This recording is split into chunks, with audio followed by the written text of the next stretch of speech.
I'm a fool for your love.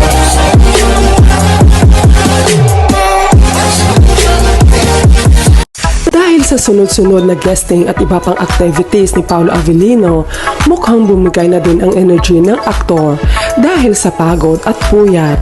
Sa media junket ng What's Wrong with Secretary Kim TV premiere at new poster reveal, makita na medyo pagod si Paolo Avellino.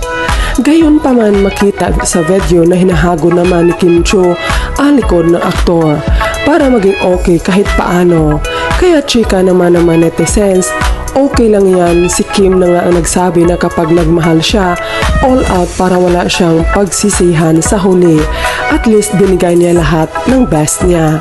Na kay Pao na yon, kung sasayangin niya yon love ni Kim, up to him. Basta maswerte lang talaga ang lalaking mamahalin niya at mamahalin siya hanggang dulo kasi bihira sa showbiz ang katulad ng isang Kim Chiu.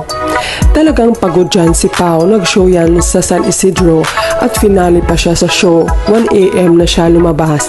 Tas pumunta pa dyan, walang tulog siya, tapos ngayon may show naman ulit si Pao, 1 in the morning and 1 sa gabi sa Malabon.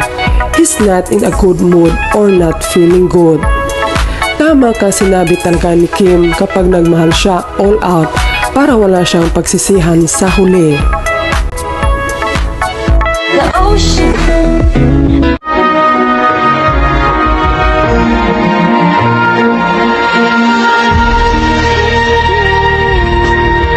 Found something new through the dark nights, the highlights. You're my lifeline as we take our flight. Let's paint the sky in different lights, holding on to all we could be. Gonna make it bright. Don't worry. Tama naman yung mga ate mo. I'll show them kung gaano ako kaseryoso sa'yo, boss. Open your eyes to the Copy po. coming down on sunny days. Sacrifices, compromise. It's